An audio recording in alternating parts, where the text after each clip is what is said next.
o fue tu segundo año en la universidad? Fíjate vos que ahí ya iba yo más encaminadito. Ahí ya conocía más el ambiente facultativo, universitario, ya iba a clases, ya me identificaba mucho más, porque sí, y con los compañeros de la asociación de V, en este entonces todavía V, me identificaba. Entonces fíjate que mi actividad era, así fue hasta que yo salí de la universidad, clases, y de 8:30 en adelante asociación. Salíamos a las fácil a las 10 de la noche, 10:30, platicando. Era raro cuando salíamos a las 9:30, 10:30, 11, y a veces 12, pero cuando era campaña política, mano, ahí amanecíamos. Pero Joaquín, ¿y no estamos ya hablando de una época represiva? Por supuesto, eso es lo que también hay que rescatar de esa época, que el estudiante estaba tan compenetrado, y no solo el estudiante, vos, el pueblo de Guatemala en su mayoría estaba tan compenetrado en la necesidad del cambio de estructuras del país, que sabía, es que eso es lo extraordinario, lengua corta, que sabíamos el peligro en el que estábamos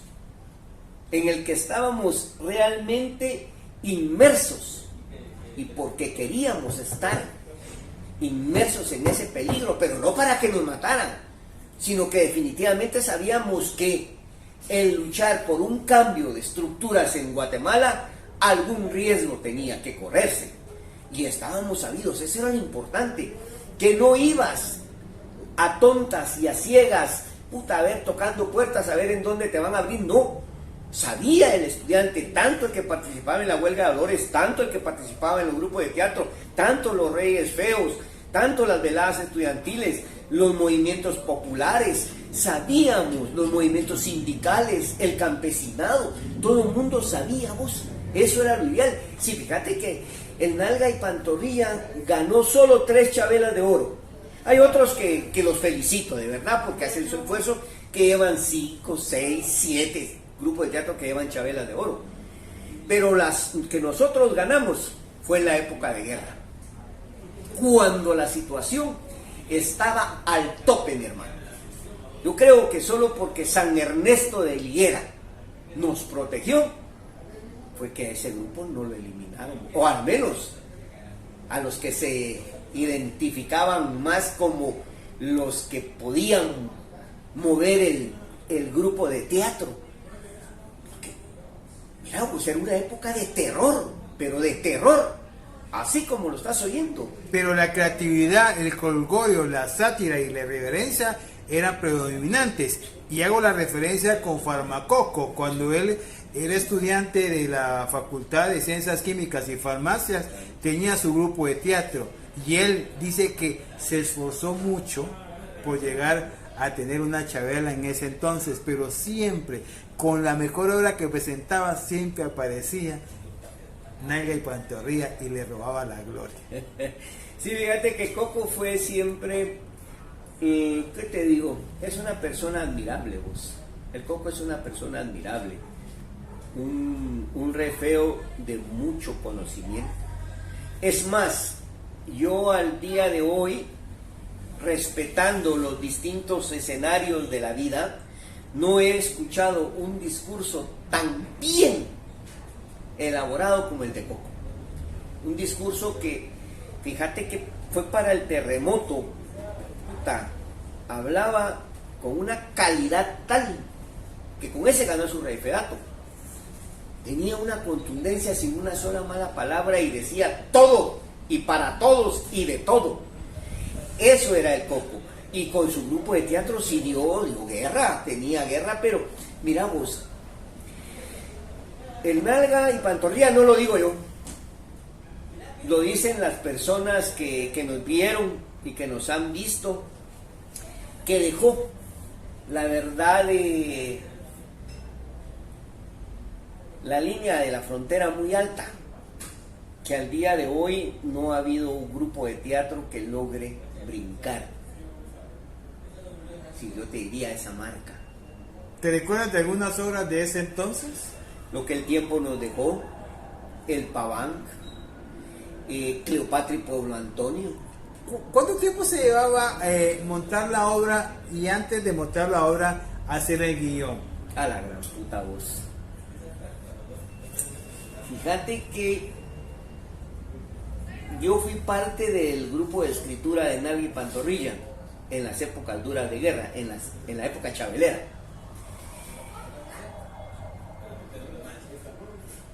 Puta, comenzábamos a escribir, a preparar la obra de teatro 3 meses antes.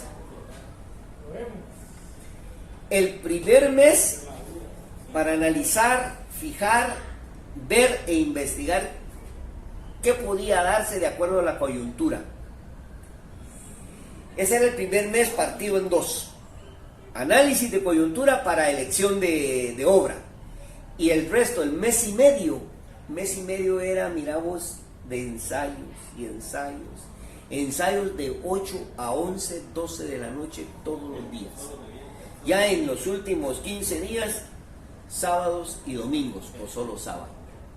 Ese era el tiempo que nos llevaba. Es que había dedicación, ¿no? Había mucha dedicación, había mucha conciencia. Mes y medio. Mira, vos solo llevarte 15 días para analizar. Después mes y medio para escribir todos los días. De 8:30 a 11, 12. Luego agarrabas un mes para ensayar todos los días. Las últimas semanas o semana, ya agarrabas toda la semana más sábado y domingo. Porque ahí había un muy bonito filtro, pero era un filtro de calidad, que se le llamaba había una comisión, vos. ¿Es la famosa comisión de censura que se habla? Exacto. ¿Por qué nace la comisión de censura? Para llevar calidad, vos, para llevar calidad teatral.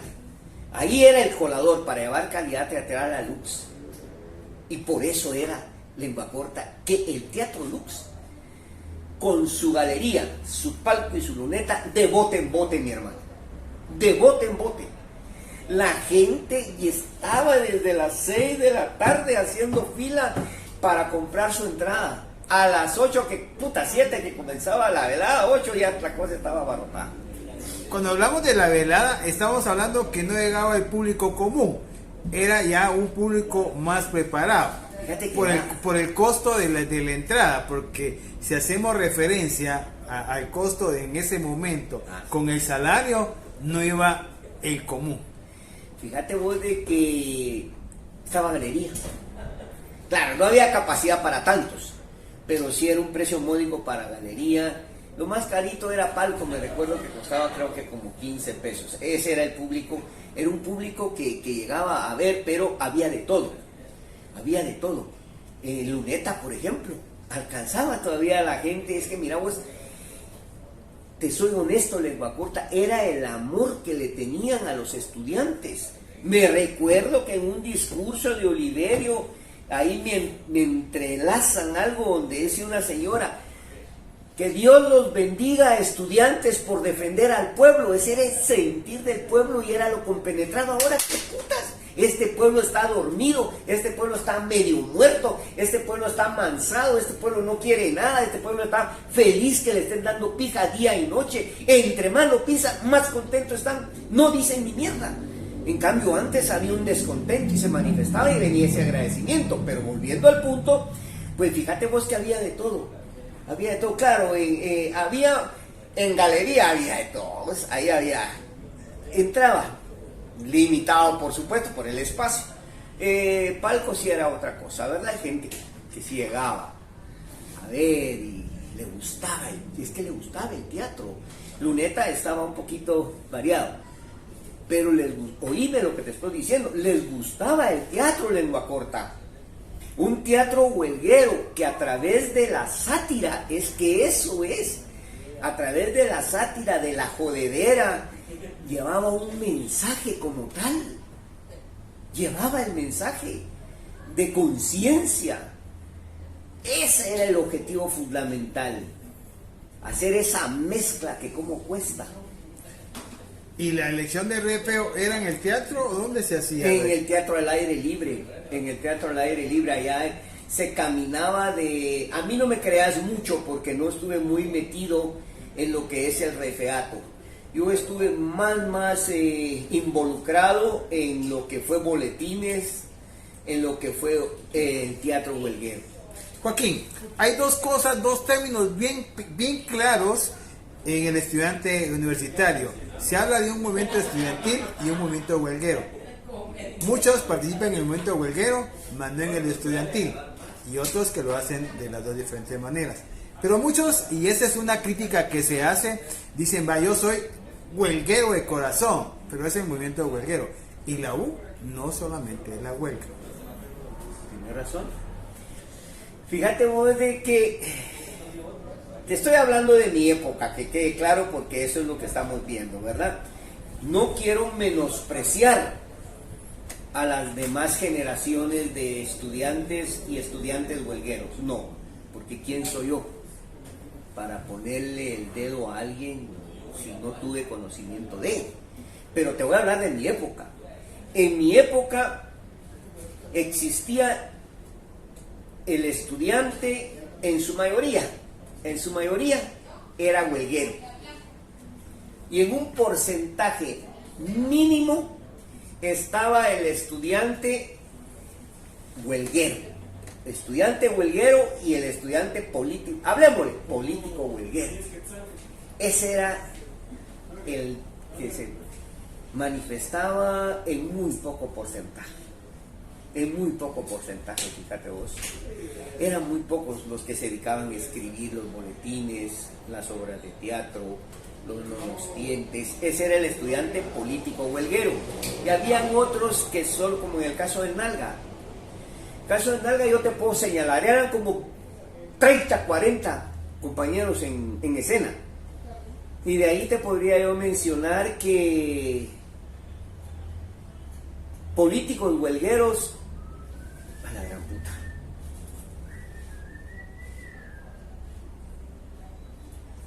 unos 5 dedicados a la política y dedicados a la huelga. Ahora, huelgueros, en la época de huelga tenía de todo, hermano. 77, 78 se llega, bueno, 79 también se toca un poco, 3 años muy importantes porque es donde se desarrolla la mayor masacre de caras intelectuales, de jóvenes que dejan su vida por un ideal. ¿Cómo lo vio Joaquín? Fíjate vos de que, te soy honesto, con miedo. Pero el miedo a mí no me llamó a paralización, mucho menos a huida, sino que me llamó a tener cuidado, a cuidarme más, a no hacer cosas como que, pues ya ir a salir a altas horas de la noche, ya no estar en fiestas, ya no visitar muchos amigos, ya concentrarme más en lo que realmente tenía que hacer, que era jugar mi papel político, porque era en ese caso para mí, la prioridad número 1 era sacar a Guatemala, y que creíamos, o creía yo que ese era el momento para seguir adelante. Entonces lo viví con miedo, lo viví con mucho miedo, como todo ser humano, porque estábamos enfrascados en una guerra. Puta, si en el 78 cuando ganamos, por eso te digo, las chavelas de oro que nosotros ganamos, las ganamos en las épocas de terror. Puta, en el 78 cuando ganamos la chavela de oro, puta, matan a Oliverio. Solo ese vergazo mataron a Johnny Da Vinci. Puta, solo con esos 2 vergazos, y ya que habían ido vos dándole pija a la gente consecuente de pensamiento progresista. En ese momento el grupo de teatro decide retirarse de las tablas. Ahí sí ya no es por miedo, ahí sí es por inteligencia, porque valíamos más vivos echando pija en otro lado que en este caso en la huelga de Dolores. ¿Cómo viviste la muerte de Oliverio? De una manera terrible, vos, terrible. Fíjate vos que te digo, por ejemplo, La gente que vos me preguntaste hace unos minutos, político huelguero, pues los políticos éramos pocos. Del grupo de teatro nos quedamos en política dos como de 20, 30, porque veníamos ya metidos en el carril de la política y con la huelga en los grupos de teatro para mandar ese mensaje de concientización. Bueno, fíjate vos de que nosotros estábamos en la concha acústica escuchando el discurso de Oliverio. ¿Ya? Cuando se termina todo, Oliverio se queda en la concha acústica por alguna situación hablando con algunas personas y nosotros, yo en lo particular me acerco a él y le digo, mira vos Oliverio, nosotros vamos creo que íbamos para el Paraninfo, fíjate vos. Al Paraninfo veníamos porque teníamos que escribir una obra. Estábamos preparando una obra para un festival de teatro en la UP, la vaca sagrada del Teatro Nacional en ese entonces.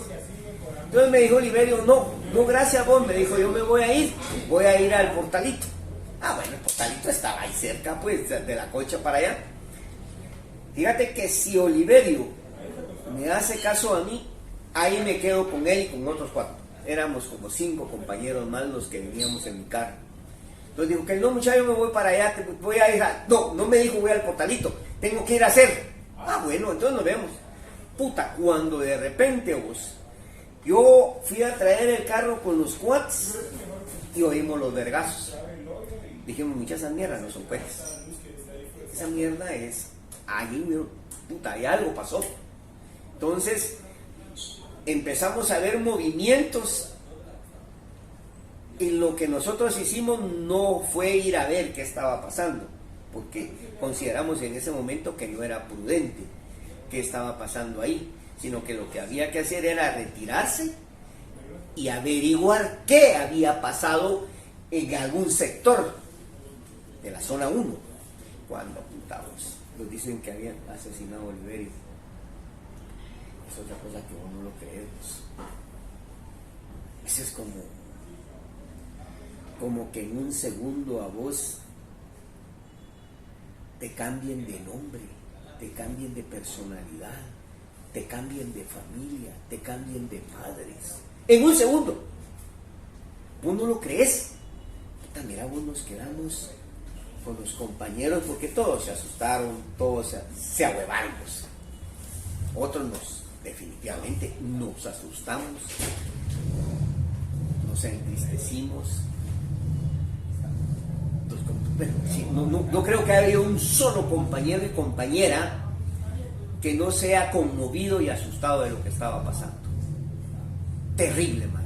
Un golpe irreparable y que vos no podés digerir. No puedes digerir, primero porque no había muchos. Yo creo que se sobrevaloró el momento en que se creyó que a Oliverio no lo iban a tocar. Entonces era algo que no, hombre, ¿cómo van a tocar al presidente de la EU? ¿Cómo? Si es el presidente de la asociación. Huevos, man. Ellos ya sabían a dónde iban, cómo iban y con todo. Entonces, luego de que vos estás creído que no va a pasar algo y de repente sucede, te choqueás. Pero mirá la característica de este grupo.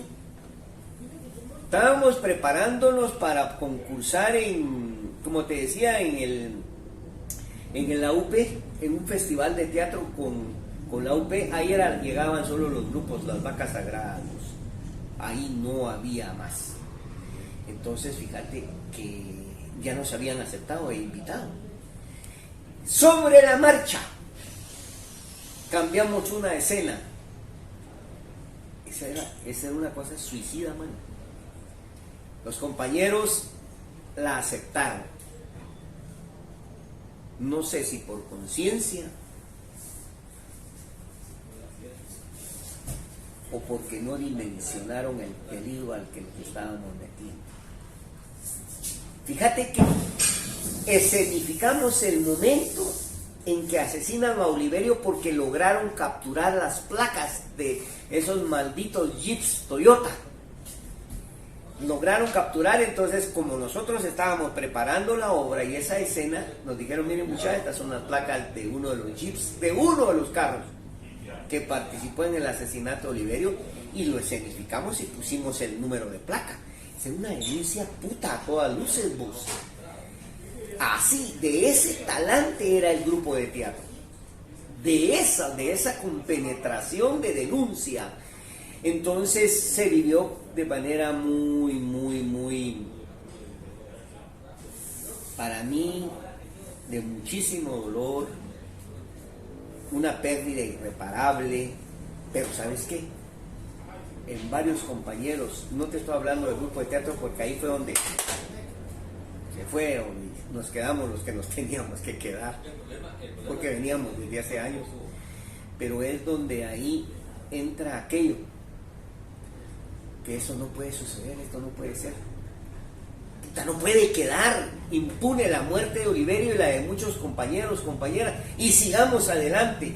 Eso es lo que hay que rescatar de esa generación, que sabíamos en dónde estábamos metidos, pero nada de que ahí no era ni un paso para atrás, ni siquiera para agarrar impulso, para adelante, con precaución sí, pero sin perder.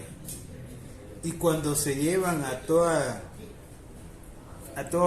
las personas que pertenecían a la ADU, Ciani. Mira vos. Meses después se llevan a Ciani, ese fue otro golpe, pero mortal para el movimiento estudiantil. En ese entonces era para Frente. Frente era el grupo político que agrupaba a un montón de asociaciones dentro de la ciudad universitaria de distintas unidades académicas. Ahí habían dos grupos que se significaban por tener posiciones bien definidas. Frente, que era la izquierda, y Poder, que era la derecha. Unas campañas de altura, vos. Entonces, cuando le pegan el pijazo a Oliverio, a Ciani, y luego a un secretariado, puta, ahí se vino eso abajo.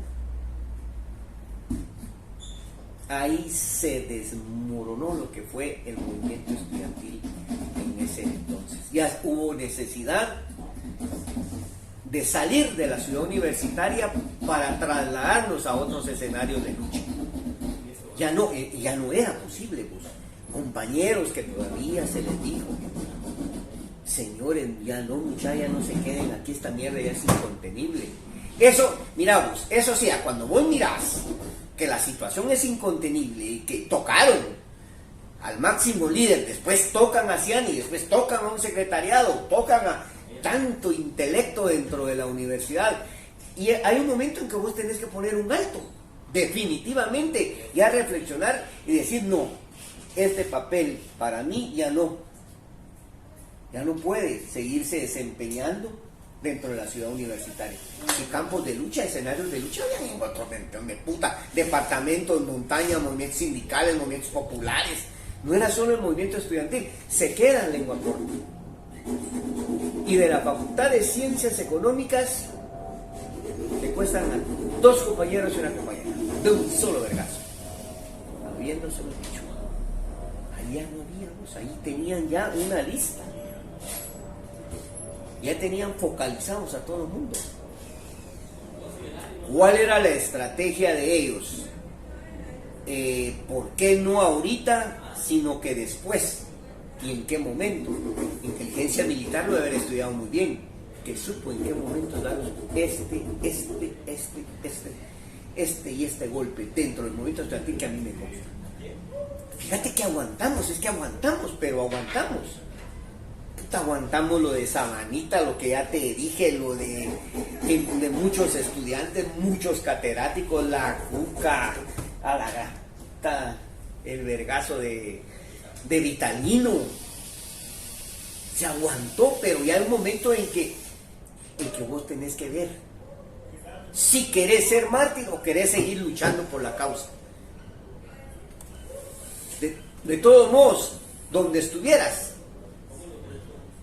te iban a, si era tu momento y te descuidabas, te pisaban, te mataban, te secuestraban, te torturaban y te mataban. Punto. Pero eso que en otro lado, pues, porque ni modo, vos no sos el dueño de tu vida, pero sabiendo que te agarran en el escenario universitario, o sea, cuando vos ya tenés conocimiento de causa, que ahí ya no se puede, porque ya es un campo totalmente minado. Suicidios. 1980 inicia el movimiento huelguero. Desfasado, enfocado. Me comentabas de que Lencho estaba y con tu persona estaban decepcionados de ese golpe. ¿Cómo se inicia la década de los 80 el movimiento huelguero? La huelga de Dolores, sus boletines, sus veladas.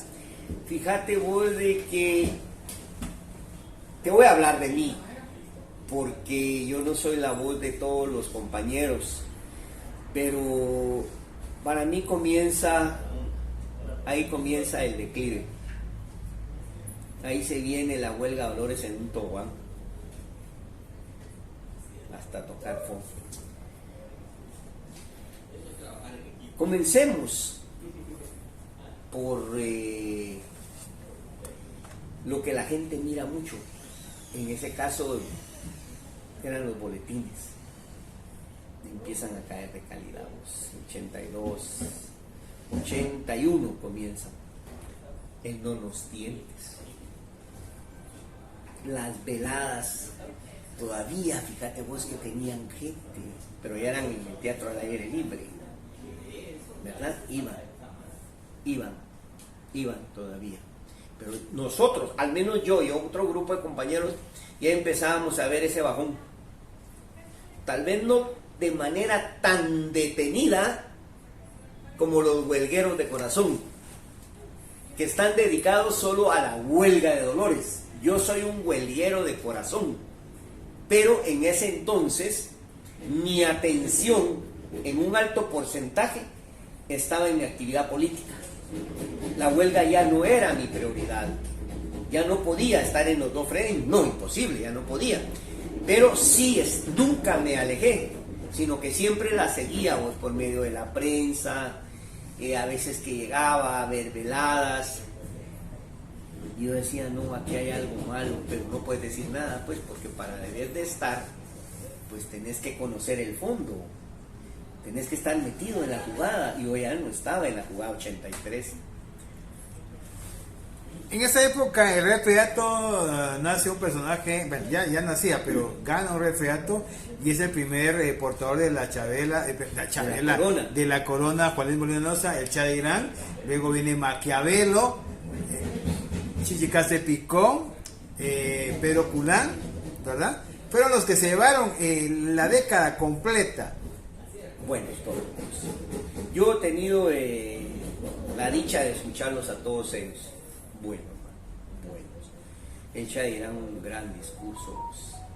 Macario se mantiene. Culán mantiene su discurso. Y los que me han mencionado. Puta voz. Muy buenos Reyes Feos, de verdad que muy buenos, con un muy buen nivel. Incluso fíjate vos que ahorita que ya más o menos, pues no estoy inmerso en el movimiento huelguero como cuando, porque ya las etapas de la vida son otras, pero sí he tenido más acercamiento ahora es con el desfile. Ya no con los grupos de teatro, sino con el desfile, pero siempre vinculado a la huelga de Dolores. Fíjate vos de que sin despreciar ni menospreciar a ningún rey feo, porque cada rey feo que ostenta la corona, Juan Luis Molina Loza, es porque se la ha llevado, porque se la merece. Así es sencillo. Pero los reyes feos, como todo en este mundo, es cuestión de gustos, les importa. Yo los he escuchado a todos, los respeto y todos tienen su bonito. Todos tienen su bonito. Y como todo ser humano, su bonito y a veces su feo. Pero el último rey feo que yo he escuchado, que tiene esa mezcla, que tiene el discurso político y la sátira, es Xibalbá. Un patojo, mira, que yo lo he tratado y lo he escuchado mucho, créeme, que sabe cómo a través de su discurso hacer llegar un mensaje al pueblo de Guatemala. Y no se circunscribe solo a un discurso político lengua corta, porque la función del Rey Feo no es un discurso político en un 100%. Es esa mezcla, es dura, vos. Mezclar la sátira con la denuncia. Solo denuncia, entre comillas, es fácil. Solo sátira, entre comillas, es fácil. No, pero eso, Xibalbá lo tiene. Mira vos, es una persona, es un patojo que yo le miro un potencial muy bueno. Muy bueno. Y espero que ese potencial no se quede solo en la huelga de Dolores, porque él en algún momento va a entregar la corona.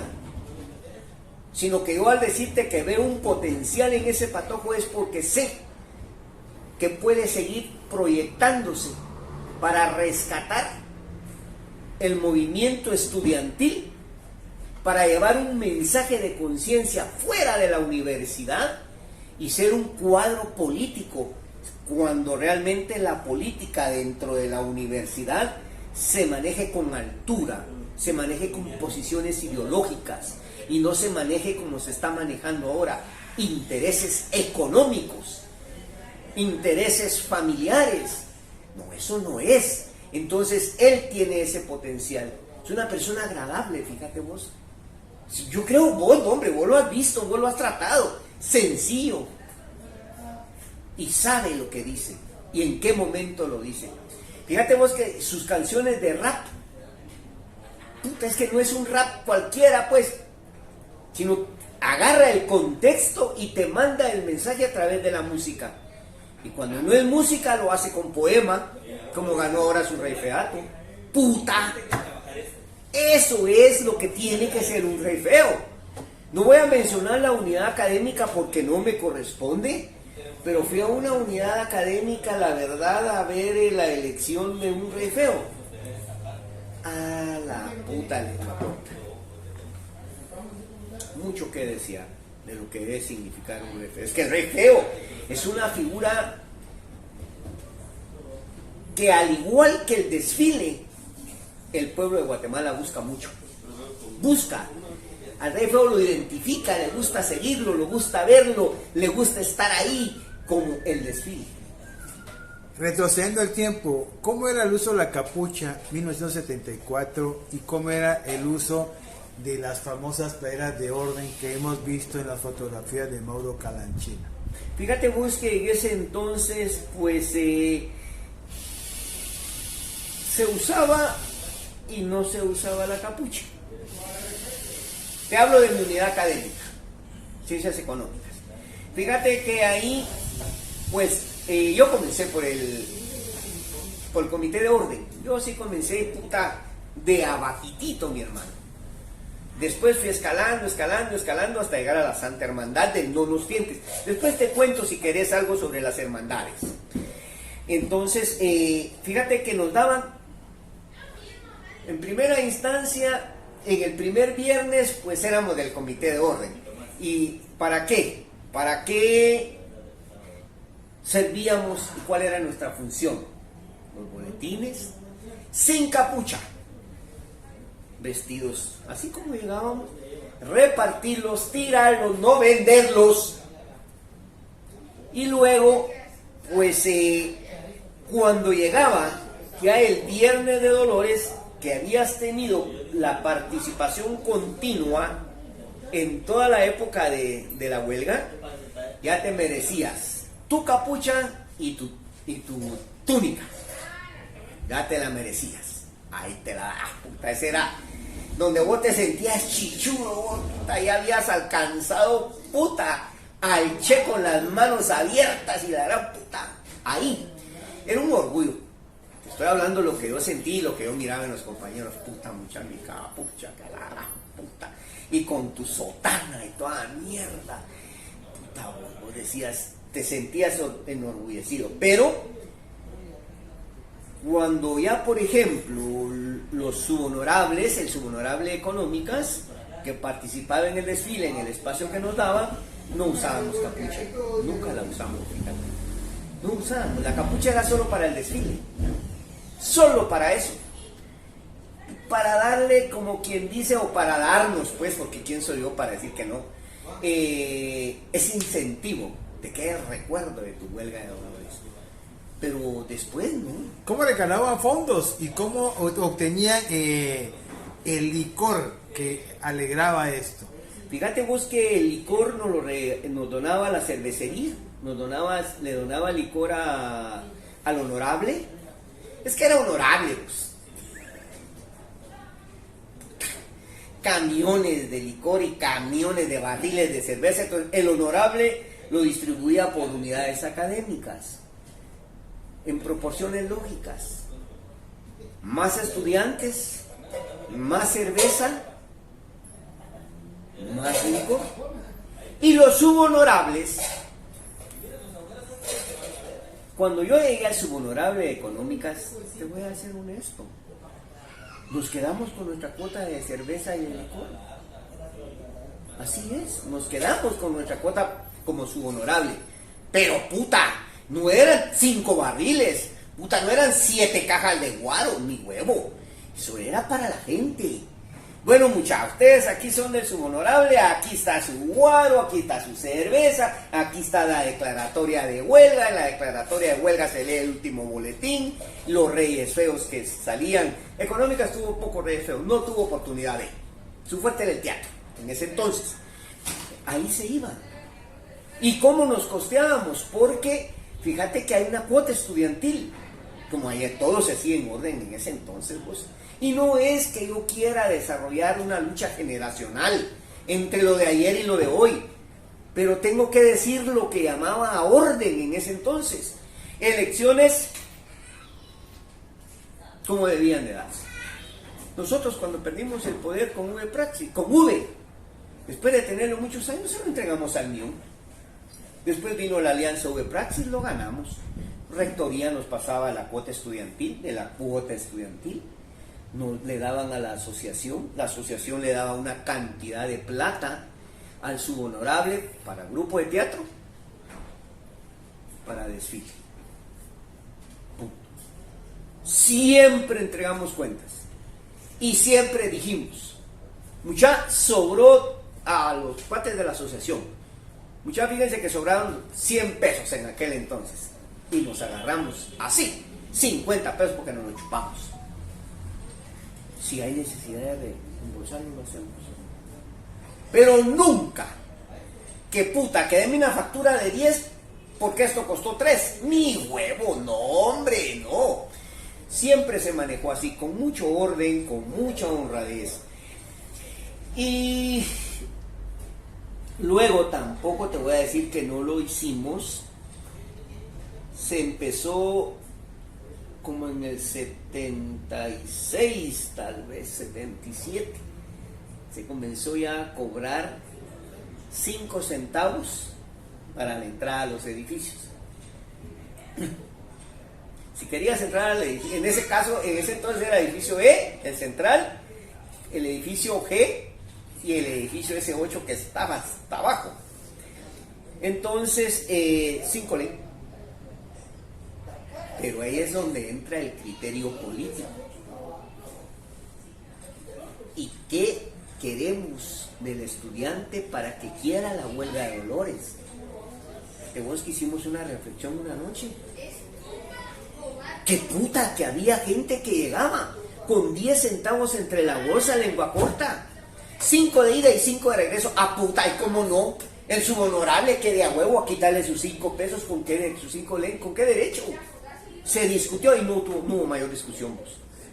Para los que nos están escuchando, en ese entonces 5 centavos costaba el bus. Y ese fue una de las luchas que en el año 78 se hace, al quererle subir a 10 centavos. Sí. Y la consigna de ese entonces era, y salimos a la calle con los estudiantes, 5, 10, 5, sí. 10 huelgas, 5 sí, 10 huelgas, y a pintar esas mierdas de las paredes, los buses, nada de quemar nada, solo la oposición pura. Entonces fíjate que retomando el punto, se dijo, bueno, sí, mucha, porque entonces en lugar de ganar adeptos, puta, botes, puta, como no saben lo que es ganar. Entonces, la huelga es la culpable. Entonces, no, después nos poníamos en la puerta, lo que quiera, compañero. Si no tiene nada, pase adelante, compañera. Algunos decían, no pagan. Éntrele, compadre, aquí está su boletín, mire. ¿Cómo ves la huelga ahora? Fíjate vos que la huelga la estoy viendo con ojos bonitos, porque ha habido un esfuerzo en rescatarla. Se ha venido rescatando, te digo, no la huelga, se ha venido rescatando al estudiante huelguero. Se ha venido rescatando, está costando mucho, por lo que yo he visto. Porque todavía, mirad, demasiado bolo, carrozas con la plataforma, como te decía, llena de mochilas, bolos, pero sí hay un esfuerzo. Y ese esfuerzo hay que valorarlo. Los boletines han venido surgiendo de buena manera, se han venido incorporando, líos internos dentro de la universidad y el movimiento huelguero pues siempre hay. La Chabela, ¿qué es para tu persona? ¿Qué es para tu vida? Mira vos, la Chabela, yo así la menciono. La Chabela es mi madre, mi única y soberana en el aspecto huelguero y universitario. Es la huesuda de mis amores, que me trae el corazón atravesado de lado a lado. Y así como nací queriéndola, pasé a adorarla y de adorarla la estoy amando. Para mí es algo respetado, lengua corta es algo que se debe de respetar. Es un ícono que no debe de ser mancillado por los malos huelgueros. Es un ícono que tiene que mantenerse tal y cual nació y bajo la inspiración de los que la dibujaron. La dibujaron para que fuera representativa de un movimiento huelguero estudiantil, pero representativa para el pueblo, que se identificara con el pueblo, no para barrabasadas, que la identificaran como, esa es la Chabela, esa es la madre de los estudiantes, respetémosla. Para mí es algo que realmente debe de respetar. Abuela, ¿qué le dirías a ese patojo de 17 años que llega a la universidad y se enamora? ¿Qué mensaje le envías a ese patojo a través de la historia? Fíjate vos de que cuando llega ese patojo de 17 años, lo primero que yo le diría es que esté claro, primero, en qué universidad está estudiando, que es la Universidad de San Carlos de Guatemala, que es la Universidad del Pueblo, que es su universidad. Porque si él tuviera dinero, segurito que se va a una privada. Entonces él está comprometido para defender el honor de la San Carlos, de la Universidad de San Carlos. Después, que antes de criticar cualquier situación, cualquier movimiento dentro de nuestra alma mater, que lo analice. ¿Qué quiero decir con esto, lengua corta? Bueno, no me gusta la huelga de Dolores, perfecto, tiene derecho, pero que no empiece a hablar atrocidades de la huelga de Dolores, de mi amada, de nuestra amada huelga de Dolores, sin antes conocerla. Porque eso no es correcto, eso no es honesto. No me gusta, no me gustó, pero tampoco la critico. Ahí que se hagan bola los muchachos. Ahora, la abuela, ¿qué le dice a Joaquín a los 17, 18 años que está en la universidad? ¿Qué le dice a ese muchacho que transformó su vida? Fíjate vos que le digo que qué bueno que tuvo la familia que tuvo, al padre que tuvo, porque él lo indujo a estudiar en la universidad, que para mí, desgraciadamente, muchos dirán que no, pero puede hacer que en esto yo esté demasiado sesgado y el amor a la Universidad de San Carlos me haga ver lo que realmente no es, pero para mí, una de las mejores universidades del mundo. Agradezco que ese patojo de 17 años haya seguido los consejos de su papá para entrar a esa universidad Y agradezco que esos consejos el patojo de 17 años, 18 años los haya conceptualizado de buena manera y haya sabido defender la verdad, el prestigio de la Universidad de San Carlos, la Universidad del pueblo, que me paga el pueblo, por lo tanto tengo que luchar por el pueblo. Y si es necesario dar mi vida por el pueblo, que ese no es el objetivo, pero si en una lucha nos toca enfrentar a la muerte, hay que enfrentarla con valentía y no como la está enfrentando ahorita el pueblo de Guatemala y el estudiantado de la Universidad de San Carlos, de rodillas. ¡Qué desastroso! No es digno de un estudiante que tiene o debería de tener conciencia de lo que le está pasando. Hombre, eso no es. Y por otro lado, pues este patojo de hace, cuando tenía 17, 18 años, no me queda más lengua corta de decir: San Carlos de mis amores, 1000 veces bendita seas, porque si tú no le hubieras abierto las puertas de par en par a gran cantidad de estudiantes de escasos recursos, no hubieran tenido el más mínimo de asomo de inquietud universitaria ni de preparación como tal. Bendita seas por eso, San Carlos, porque sabes escoger y definir realmente cuál es tu papel. Qué malos dirigentes estudiantiles, qué malos consejos universitarios, qué malos rectores quieran acabarte, eso es otro cantar.